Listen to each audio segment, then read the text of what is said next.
Hey friends, it's Miss Rachel again, and welcome to another session of a quick art project for the East San Jose Community Arts. Today we're going to be making story quilts inspired by the women of Gee's Bend, Alabama, and different quilts from Africa. So the materials you are going to need are a few pieces of construction paper. I have colors of black, yellow, red, and green.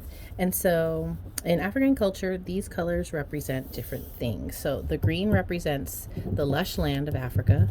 The red represents the bloodshed and the heart of the people of Africa. The yellow represents gold and the sun. And then the black represents the beautiful skin of the people of Africa. So I basically took a few of the pieces of construction paper and I cut them into little squares and triangles and rectangles and other rhombi and trapezoids. So you can use any of these shapes to make different quilt patterns. Now, in the instructions, I left you a template of different symbols from the Adinkra, and these are some of my favorite ones that I chose. So I added these to the different shapes that I cut out. So this one represents wisdom and knowledge. This one represents forgiveness. This one represents think ahead. This one represents strength. This one represents have courage. This one represents understanding. And the center one represents truth. Now, I chose things that I want to hold on to and just continue to remember every day to help me just get through my day-to-day. If you want to continue to add different shapes, you can put other shapes down. You can rearrange them in any way you like. And when you're done, you just can use some glue stick or loose glue or some tape and tape down all of your quilt patterns that you like. However you want. This is your creative expression. So really quickly, I am going to show you how to make different shapes. One is a way if you didn't have scissors, and then another way is with scissors. So what I usually do is I take one piece of paper and I fold it in half, hot dog style. Depending on how big you want your pieces, you can fold it again in hot dog style. So these are going to make small squares, and you can make different shapes and add your designs to them.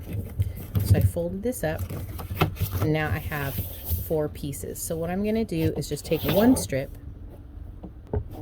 I'm going to take that one strip and I'm going to remove it from the rest of the paper. So this is if you don't have scissors. I went ahead and made a really good crease, and then I'm going to just carefully take it apart at the top and very gently pull it apart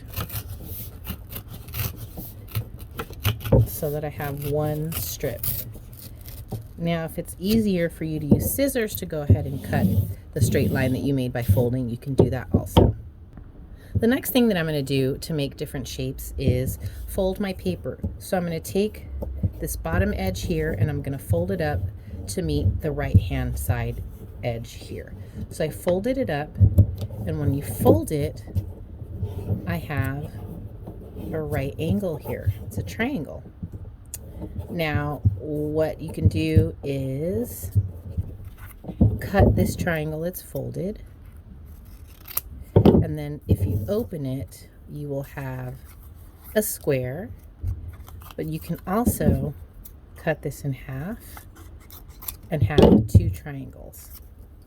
Another thing that you can do is fold it a couple of times. I folded this in half and folded it in half again, and now I have 4 rectangles. So I'm going to go ahead and cut that. You can also take these pieces and cut them into circles and make different patterns.